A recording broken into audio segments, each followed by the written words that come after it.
انت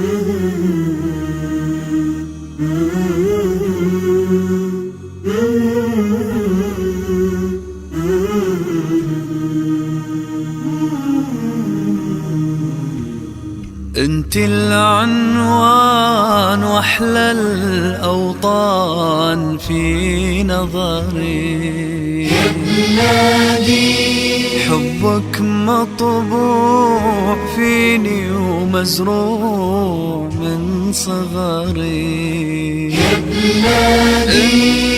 انت العنوان واحلى الاوطان في نظري يا بلادي، حبك مطبوع فيني ومزروع من صغري. انت العنوان واحلى الاوطان في نظري يا بلادي، حبك مطبوع فيني ومزروع من صغري يا بلادي. كل إنسان عنده بلاد عليها يعيش يا بلادي. إلا احنا بلدنا مثل الروح فينا تعيش يا بلادي. انتي ودادي يا فؤادي، وبفؤادي مسكنك. انتي ودادي وبفؤادي مسكنك. يحفظك ربنا دوم يا بلادي. في العنوان واحلى الاوطان في نظري يا بلادي، حبك مطبوع فيني ومزروع من صغري يا بلادي. وطني حبيبي، وطني الغالي، وطني النجم العالي، وطني شعلة. Assalamualaikum warahmatullahi wabarakatuh. Pemirsa Wesal TV yang dirahmati Allah Subhanahu wa Ta'ala. Saat ini Ane berada di Solo, Jawa Tengah. Nah, pemirsa, Ane mau berkunjung ke Pondok Pesantren Islam Darussahadah. Nah, untuk mengetahui bagaimana Pondok Pesantren Darussahadah, ayo ikuti Ane, Royal Abdul Salam, pengen jalan-jalan dan melihat kondisi Pondok Pesantren Darussahadah seperti apa dan bagaimana. Ayo pemirsa, kita ke sana. أشد الجهاد جهاد الهوى وما كرم المرء إلا التقى وأخلاق ذي الفضل معروفة ببذل الجميل وكف الأذى. أشد الجهاد جهاد الهوى وما كرم المرء إلا التقى وأخلاق ذي الفضل معروفة ببذل الجميل وكف الأذى. أشد الجهاد جهاد الهوى وما كرم المرء إلا التقى وأخلاق ذي الفضل معروفة ببذل الجميل وكف الأذى. Pemirsa Wesal TV yang dirahmati Allah Subhanahu wa Ta'ala, saat ini Ane sudah berada bersama dengan pimpinan Pondok Pesantren Darussahadah, yaitu Ustadz Qosdi Ridwanullah. Nah, Ane mau nanya-nanya nih terkait dengan pesantren Darussahadah yang ada di sini. Nah, Pak Ustadz, terkait dengan pesantren ini sejarah berdirinya bagaimana? Bisa diceritakan, Pak Ustadz? Iya, baik. Darussahadah ini bermula dari tanah kosong, tanah kosong pada tahun 1993. Sini masih hutan, ya daerah yang sepi dan mungkin masyarakat banyak yang agak takut karena dikenal tanah banyak setannya. Nah, kemudian ada beberapa mahasiswa atau alumni UNS Solo itu yang ikut kajian keislaman, kemudian membentuk yayasan, namanya Yayasan Yasmin. Kemudian mereka mikir mau apa ini, akhirnya mereka berinisiatif kita bangun sebuah lembaga pendidikan. Akhirnya usut ternyata di sini ini tanah ini belum ada yang mau mendirikan lembaga pesantren, belum ada. Akhirnya mereka berencana untuk membeli dan akhirnya terbeli dengan harga yang cukup murah pada masa itu. Mungkin 1 meter itu bisa di bawah Rp1.000 masa itu, karena tanah ini termasuk tanah yang tidak disukai, ditakuti oleh masyarakat sehingga tidak terlalu menjadi masalah. Tidak dihuni. Ya, kemudian mulailah didirikan semacam madrasah diniyah tahun 1993 agar masyarakat juga kenal dengan Yayasan Yasmin. Kemudian pada tahun 1994 berdirilah pesantren Darus Syahadah yang pada waktu itu masih sangat sederhana sekali, hanya 1 gedung dan mendapatkan murid 20-an santriwan masa itu. Gitu. Jadi waktu itu baru 20 santri saja. Iya. Nah sekarang jumlahnya udah berapa ini? Alhamdulillah untuk dari masa ke masa terjadi perkembangan. Setelah santri dari sini yang unit KMI waktu itu lulus, mereka ditugaskan ke masyarakat. Biasanya para takmir masjid, lembaga dakwah, lembaga pendidikan, mereka nanti membuat surat permintaan ke pondok, alumni kita kirim ke mereka di atas 1 tahun wajib. Dari situlah maka masyarakat menilai Darus Syahadah itu kayak apa sih gitu. Nah, produknya kayak apa. Ketika tahu kemudian banyak yang tertarik, mulailah masyarakat mulai mempercayakan anak-anaknya untuk di pesantren ini, sehingga pada tahun ini sudah sekitar 900 lebih putra putri ya. Jadi 900 itu ada santri putra dan juga ada santri putri, betul. Nah pemirsa, ternyata perkembangan santri yang banyak di sini ini berawal dari para santrinya yang terjun ke masyarakat kemudian memberikan informasi ya Ustaz ya. Betul. Alhamdulillah dari 20 sekarang sudah 900 lebih. Nah kemudian dari santri putra dan putri ini berasal dari mana aja Ustaz? Mayoritas sekitar Solo Raya. Solo Raya itu Solo, Klaten, Sukoharjo, Boyolali, Sragen, Karanganyar, itu masuk Solo Raya. Kemudian setelah itu mungkin sekitar 30% itu dari pelosok Nusantara. Mungkin yang belum ada adalah wilayah Irian Jaya. Irian Jaya dan bahkan NTT pun ada. NTT ada cuma ya 3-4 orang ada. Maluku ada, Sumatera banyak, Lampung itu banyak, semuanya banyak. Alhamdulillah menyebar, dan mereka kemudian kalau pulang bisa juga membantu masyarakat menyebarkan dakwah Islam ini kepada umat. Subhanallah pemirsa, dari 900 santri yang ada di sini, ternyata ini semua berasal dari provinsi yang ada di Indonesia ya. Iya. Berasal dari sana.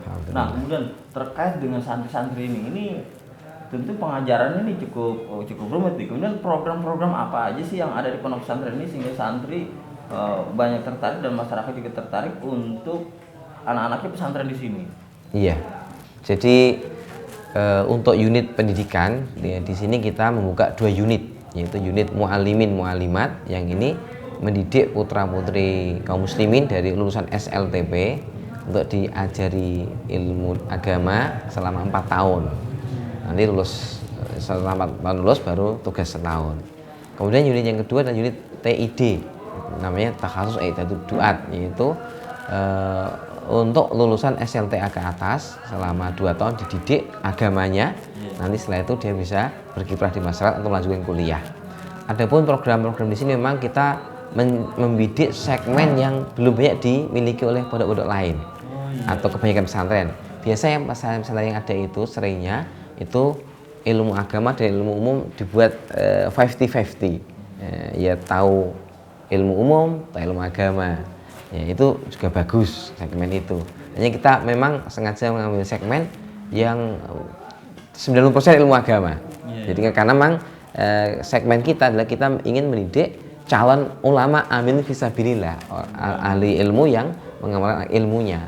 Kalaupun belajar nanti kita targetnya anak kita bisa belajar ke lembaga-lembaga tinggi agama, misalnya ya Libya Jakarta, ada juga yang sudah ke Mesir, ada yang di Al-Azhar Mesir, ada ke Sudan dan beberapa perguruan tinggi matali itu, sehingga memang kita spesial agama. Hanya nanti ketika ada sebagian anak yang punya bakat-bakat di luar itu, biasanya mereka bersama di luar, dan ada juga yang ternyata dari sini kuliah di UNS misalnya. Di UMS ini ada di Solo, Universitas Muhammadiyah Surakarta, itu juga bisa dengan mengikuti paket-paket C itu di luar setelah mereka tugas itu begitu. أشد الجهاد جهاد الهوى وما كرم المرء إلا التقى وأخلاق ذي الفضل معروفة ببذل الجميل وكف الأذى. Pemirsa, kita dengar sendiri yang menjadi target dari santri di sini untuk pendidikan karena cukup tinggi. Nah, kemudian terkait dengan target-target tadi, ada nggak Ustaz program unggulan yang sengaja memang disiapkan oleh pihak pesantren? Apa kira-kira? Iya. Sebenarnya kita pengen semuanya unggul, tapi tentunya mesti ada yang paling kita unggulkan. Iya. Misalnya kita mengharapkan alumni pesantren ini nanti tahsin Qur'annya bagus, kemudian juga bahasa Arabnya bagus. Hanya kita kemarin dalam rapat direktur Ma'had, para pengurus pesantren menetapkan unggulan kita adalah membentuk santri yang berkarakter kuat. Nah, sekarang ini memang sedang tren karakter, tapi kita sebenarnya tidak ikut, kita melihat dari kelebihan alumni kita apa ya, kita lihat alumni kita alhamdulillah kebanyakan itu di masyarakat bisa bersosialisasi, bisa dimanfaatkan dan tidak mudah terbawa arus luar, bahkan bisa mewarnai tembikan warna, sehingga kita anggap ini berarti kelebihan kita adalah di karakternya ini. Maka kita membidik pesantren ini adalah membentuk para alumni yang berkarakter kuat, yaitu maksudnya akidahnya lurus, kokoh, dan akhlaknya juga bagus ya, itu yang kita inginkan. Muamalahnya baik, itu yang paling inti. Meskipun kita juga tidak akan meremehkan program-program lain seperti peningkatan bahasa, penyiapan ilmu syar'i, ilmu akidah dan fikih dan sebagainya, itu kita siapkan. Bahkan kita akan coba meningkat juga, ini sudah mulai kita rintis, ada kursus komputer, nanti juga mungkin ada kursus yang lain-lain yang kita akan coba tingkatkan dari tahun ke tahun, insya Allah. Nah, ini Ustaz terkait dengan pendidikan yang diterapkan pada santri tadi. Kemudian sebetulnya ada nggak kurikulum khusus? Tadi saya lihat ada ini pendidikan ilmu agama juga pendidikan ilmu umum, ini semuanya ada di sini.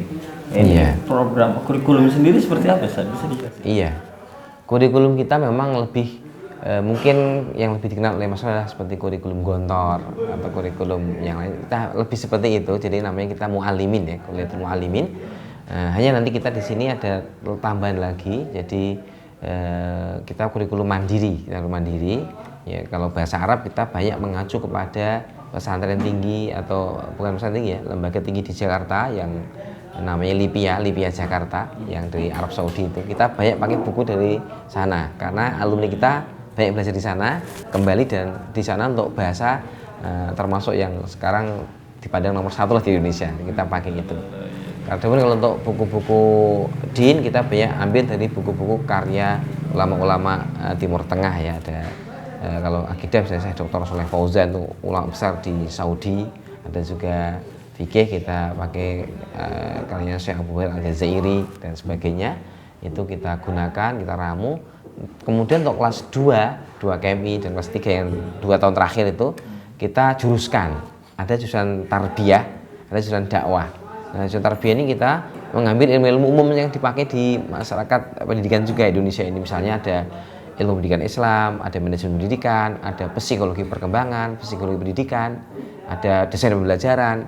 Harapannya meskipun di pesantren ketika dia ngajar di sekolah-sekolah umum pun tidak ketinggalan informasi dan metodologi, tetapi asolah ilmunya, agamanya kuat, gitu yang kita harapkan, demikian. Nah, kalau untuk program kesantriannya sendiri gimana? Oh iya, program-program itu ke sekolahan tadi ya. Kalau kesantrian kita punya banyak program, misalnya habis subuh ada program tahfidzul Quran, ada juga program tausiah per marhalah. Marhalah itu tingkatan, kelas 1 sendiri, tausiah sendiri, kelas 2 sendiri, sesuai dengan kebutuhan masing-masing letting itu.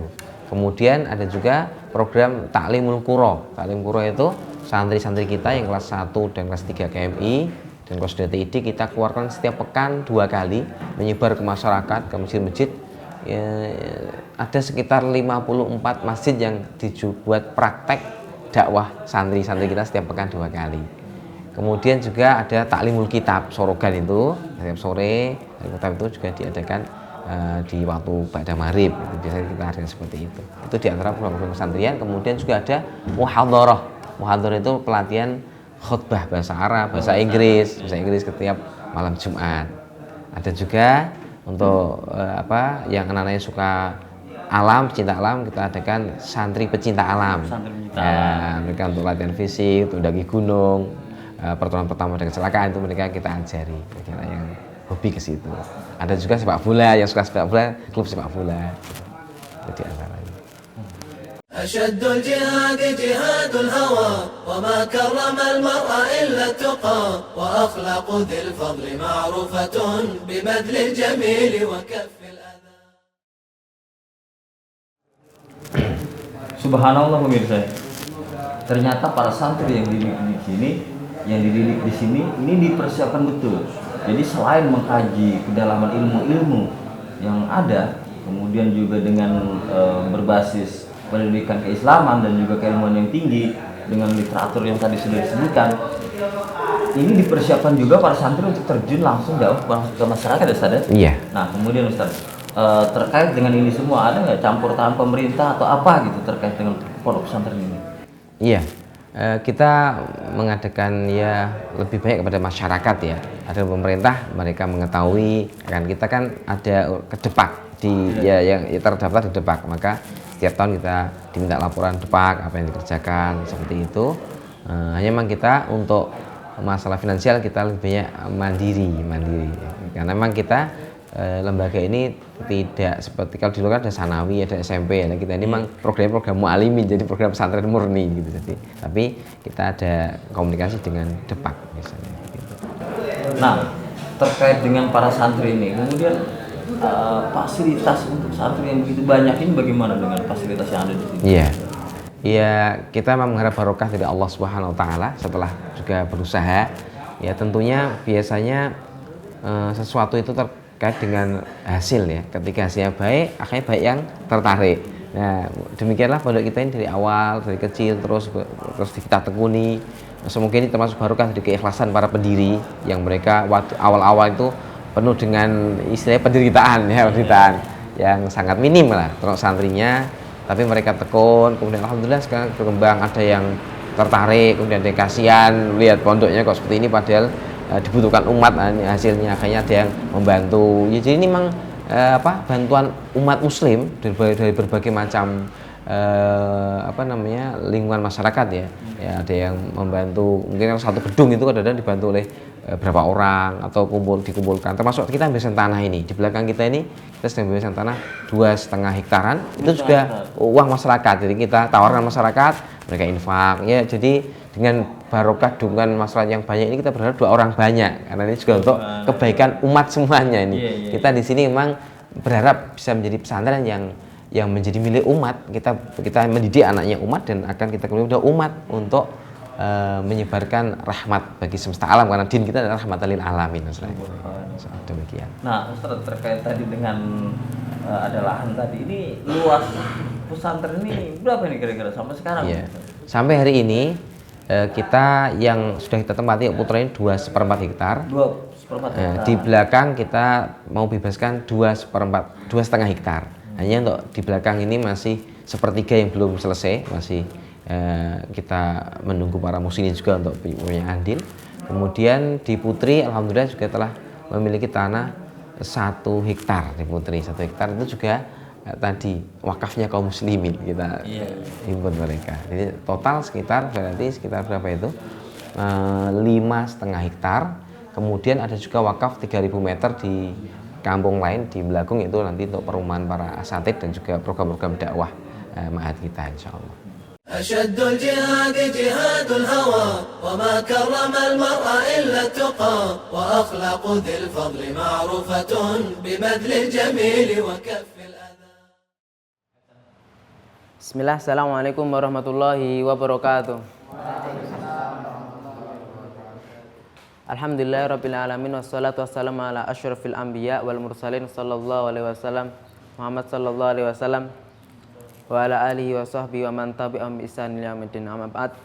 Langsung saja. Oke, siang kali ini insyaallah kita akan mempelajari. Jadi memang pesantren kita ini tidak menginduk kepada salah satu organisasi.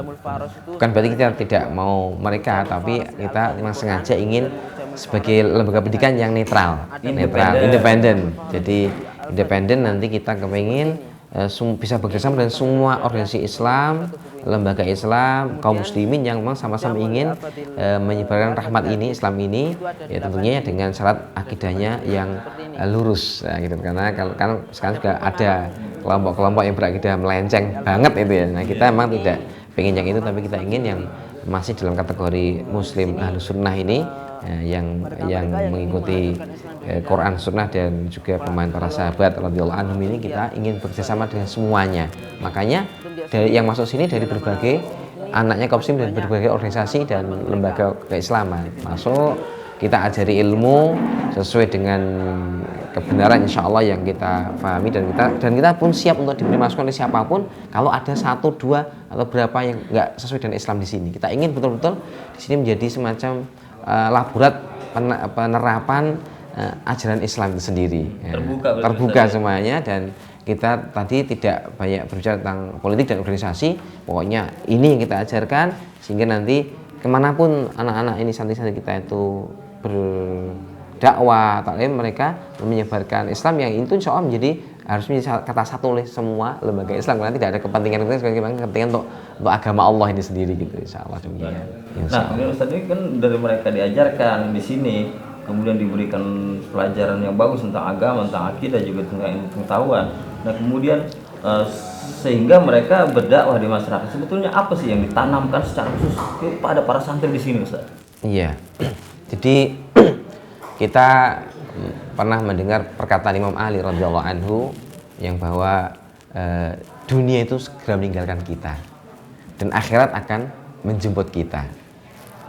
Dan manusia akan menjadi 2 anak, abna'ud dunia wa abna'ul akhirah, anak dunia dan anak akhirat. Fakunu abna'ul akhirah, jadilah kamu anak-anak akhirat. Artinya kita mendidik anak-anak kita ini agar betul menjadi manusia yang akhirat oriented. Jadi berorientasi akhirat, berorientasi menggapai ridho Allah. Adapun masalah ekonomi dunia itu nanti insya Allah kalau itu ya sudah beres, lainnya kita yakin Allah akan berikan kemudahan. Saya nulis sebuah hadis ya, Rasulullah pernah bersabda dalam hadis Ibnu Majah, man kanatil akhiratu hamahu, siapa yang menjadikan akhirat sebagai tujuan utama kehidupannya, ja'alahallahu ghinaw fi qalbi, hatinya akan Allah kayakan. Wa jama'a syamlahu, dan Allah akan mudahkan urusannya. Wa ya'ti minad dunya wa hiya raghimatun, dan dunia datang kepadanya dengan cara-cara yang mudah, tidak terlalu dengan sampai kepala jadi kaki, kepala tidak, sewajarnya aja. Jadi dunia kita ambil, bukan berarti kita menolak dunia, tapi ketika akhirat oriented, semua potensi dunia kita gunakan untuk menggapai ridho Allah Subhanahu wa taala. Kita hasung anak-anak kita mau jadi orang kaya, miliarder, silakan. Mau jadi manajer silakan, mau jadi apa silakan. Yang penting orientasi antum mencari ridho Allah untuk akhirat, itu semua bermanfaat untuk akhirat antum. Itulah doktrin kita, doktrin dari yaitu juga doktrin yang kita ambil dari Rasulullah SAW yang begitu mengasung para sahabat untuk berorientasi akhirat, sehingga semua potensinya mereka gunakan untuk menegakkan agama Allah ini, untuk kebaikan umat ini, sehingga menjadi pejuang-pejuang yang rela mengorbankan apa yang dimiliki untuk kepentingan akhiratnya. أشد الجهاد جهاد الهوى وما كرم المرء إلا التقى وأخلاق ذي الفضل معروفة ببذل الجميل وكف الأذى. Pemirsa, tadi sudah dengar apa yang dibilang sama Ustaz. Duluin akhirat, dunia ngikutin.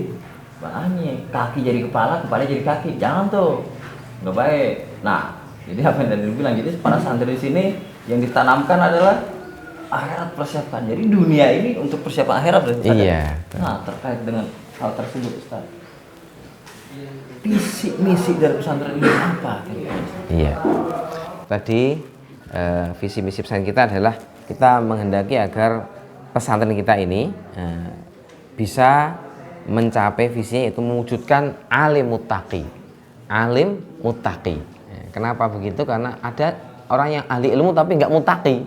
Dia cuma jadi konsumsi akalnya dan bisa untuk ngakali orang. Nah, kita tidak ingin mencetak orang seperti itu. Kita ingin mencetak orang yang punya ilmu din yang kokoh, yang kuat, bertakwa pada Allah, takut pada Allah, sehingga dia betul-betul akan menjadikan ilmu sebagai sarana untuk mencapai ridha Allah tadi. Itu visi kita, yang nanti harapannya dia punya peran aktif dalam amal untuk iqamatuddin, menegakkan agama Allah ini, itu menegakkan tauhid Allah ini, tauhidullah ini, itu visinya.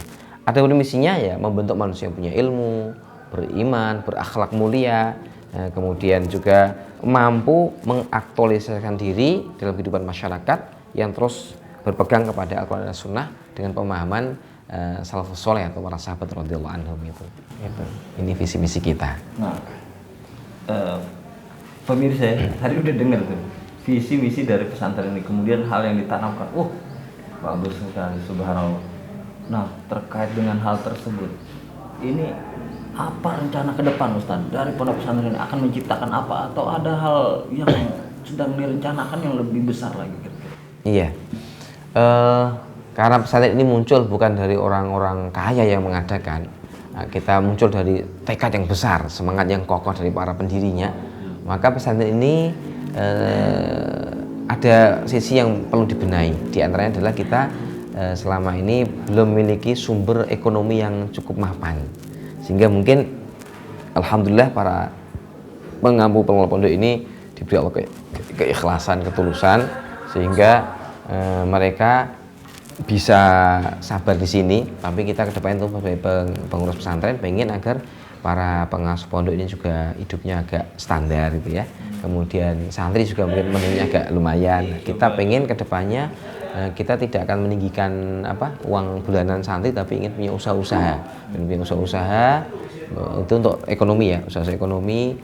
Mungkin ke depannya pengen dengan minimarket, pengen punya toko-toko, punya peternakan kambing, perkebunan, sawit, semuanya nanti diharapkan bisa kita manfaatkan untuk khidmat anak-anak kaum muslimin, karena di sini ini anak-anak miskinnya cukup banyak, mungkin sekitar sepertiga dari jumlah tadi ya, sekitar sepertiga itu adalah anak-anak asuh pesantren. Nah, anak-anak memang dari kalangan duafa, mereka orang tidak mampu. Nah, ketika orang tidak mampu ini tidak ada yang membantu kan, nanti jadi kekuatan saya jadi melemah untuk ekonominya, maka harus cari usaha. Ini yang kita pikirkan sekarang ini, sedang berusaha untuk mencari atau membuat usaha-usaha pesantren untuk membackup kebutuhan-kebutuhan pesantren kita ini. Yang pertama. Yang kedua, kita ingin terus meningkatkan kualitas pesantren, maka kita mengadakan kaderisasi. Hari ini kita mengirim alumni kita yang ke depan kita tarik, ada yang kita kirim ke Sudan untuk belajar bahasa dan ilmu syar'i lainnya, ada yang kita kirim ke Libya, kirim ke Mahat Tafid, Mahat Ali. Semua itu nanti harapannya 3-4 tahun ke depan ustadz-ustadz yang ngampuni semakin berkualitas. Itu program-program intinya. Yang lainnya tentunya kita ingin meningkatkan sarana prasarana kita semakin ya standar. Kita tidak ingin mewah-mewah, karena kita memang ingin setting santri-santri ini punya ruh kesederhanaan, sehingga tidak mewah tapi ya standar, jangan sampai terlalu minim sekali ya, begitu. Subhanallah. Nah, pemirsa, dari 900 para santri yang ada di sini, baik putra maupun putri, sepertiga itu adalah dari kalangan anak-anak kurang mampu, Ustaz ya. Iya. Nah, ini mungkin pemirsa di rumah juga yang ingin mau memberikan bantuan, dan mungkin ada juga yang ingin mendaftarkan anaknya ke pondok pesantren ini. Ini kan dari berbagai daerah, Ustaz. Iya. Ini kira-kira ini alamat tepatnya di mana dan harus menghubungi siapa? Kira-kira ada nomor teleponnya berapa? Ustaz bisa sebutin? Iya. Kalau di sini pondok pesantren ini pondok pesantren Darus Syahadah, alamatnya di RT 06 RW 2 Dukuh Gumukrejo, Desa Kedung Lengkong, Kecamatan Simo, Boyolali, Jawa Tengah. Boyolali, Jawa Tengah. Ya. Kalau ingin menghubungi tentang pesantren bisa menghubungi saya, karena hari ini saya yang diamanai untuk menjadi pimpinan pesantren, baik putra atau putri. Bisa bertanya atau bisa juga melihat di emailnya di website Darus Syahadah, yaitu di www.darussyahadah.com, atau juga di emailnya ppdarussyahadah@gmail.com. Nah, kalau nomor telepon? Kalau nomor telepon saya sendiri 085 327 150 964. Itu nomor HP saya sendiri. Insya Allah kalau ada yang pengen komunikasi bisa langsung. Nah, ini pemirsa yang ingin memberikan bantuan, atau juga mungkin ini pemirsa di rumah atau di seluruh Indonesia atau di mana saja yang ingin mendaftarkan anaknya ke sini, ini bisa menghubungi langsung Pak Ustadz Qasim Ridwanullah, yaitu di 085 327 150964. Saya ulangi, 085 327 150964. Ini bisa langsung ke Pak Ustadz. Nah, Pak Ustadz, Iya. dari sekian banyak informasi yang sudah didapat baik saya maupun pemirsa di rumah ini ya. Nah, sekarang kan udah jelas nih pesantren seperti apa, juga ingin mendaftarkan ke sini, tadi alamat sudah ada dan berbagai macam pendidikan. Nah, kemudian ini apa yang menjadi harapan Pak Ustadz untuk saat ini dan juga ke depan kira-kira? Harapan kami terus bisa meningkatkan kualitas mutu pendidikan di pesantren kita ini, sehingga dengan demikian kita bisa ikut andil dalam meningkatkan kualitas masyarakat juga, karena toh alumni kita akan dimanfaatkan oleh masyarakat kita. Dan juga nanti harapannya juga anak-anak kita bisa terus banyak yang meningkatkan, tidak hanya di KMI tapi kuliah tingkat tinggi, sehingga ilmu semakin mantap, kemudian nanti bisa bergerak ke seluruh pelosok Nusantara untuk menyebarkan Islam ini sendiri, membantu kaum muslimin, siapa yang membutuhkan, bekerja sama dengan siapapun yang mau bekerja sama untuk insul Islam wal muslimin. Itu harapan kami. Subhanallah. Jadi pemirsa, pendidikan pondok pesantren, setelah tadi kita mendengarkan begitu gamblang apa yang dipaparkan sama Pak Ustadz, ternyata pendidikan pesantren ini tidak kalah dengan pendidikan umum lainnya. Subhanallah, dari segi keilmuan dan sebagainya. Dan dari para santri yang langsung terjun ke masyarakat yang dipersiapkan untuk dakwah, ini akan menjadi para pejuang Islam yang akan terus memberikan pengetahuan terhadap ilmu-ilmu, terutama ilmu-ilmu keagamaan, ilmu Islam ya Pak Ustadz. Iya, iya. Dan ini menjadi para dai yang nantinya akan mengharumkan nama pendidikan dan nama Islam sendiri. Nah, ini akan yang paling penting adalah akan menjadi jembatan kita untuk selamat dunia dan akhirat. Nah, ini jadi pemirsa, ada sebuah pantun nih dari Anir. Nah, lamperduk di malam Jumat, belajar silat lagi diuji. Kalau hidup mau selamat, jangan lupa sholat dan mengaji. Jadi pemirsa, jangan lupa sholat dan mengaji. Ini pondok pesantren tempatnya. Nah, Pak Ustadz, Anda terima kasih banyak sudah dapat informasi. Anda pengen lihat-lihat lagi nih suasana yang ada di pondok pesantren ini, Pak Ustadz. Iya, silakan melihat yang ada. Ya, begitulah adanya. Terima kasih banyak. Baik. Assalamualaikum warahmatullahi wabarakatuh. أشد الجهاد جهاد الهوى وما كرم المرء إلا التقى وأخلاق ذي الفضل معروفة ببذل الجميل وكف الأذى أشد الجهاد جهاد الهوى وما كرم المرء إلا التقى وأخلاق ذي الفضل معروفة ببذل الجميل وكف الأذى أشد الجهاد جهاد الهوى وما كرم المرء إلا التقى وأخلاق ذي الفضل معروفة ببذل الجميل وكف الأذى أشد الجهاد جهاد الهوى وما كرم المرء إلا التقى وأخلاق ذي الفضل معروفة ببذل الجميل وكف الأذى وكل الفكاهات مملولة وطول التعاشر فيه القلا وأخلاق ذي الفضل معروفة ببذل الجميل وكف الأذى أشد الجهاد جهاد الهوى وما كرم المرء إلا التقى وأخلاق ذي الفضل معروفة ببذل الجميل وكف الأذى وكل طريف له لذة وكل تليد سريع البلا وأخلاق ذي الفضل معروفة ببذل الجميل وكف الأذى أشد الجهاد جهاد الهوى وما كرم المرء إلا التقى وأخلاق ذي الفضل معروفة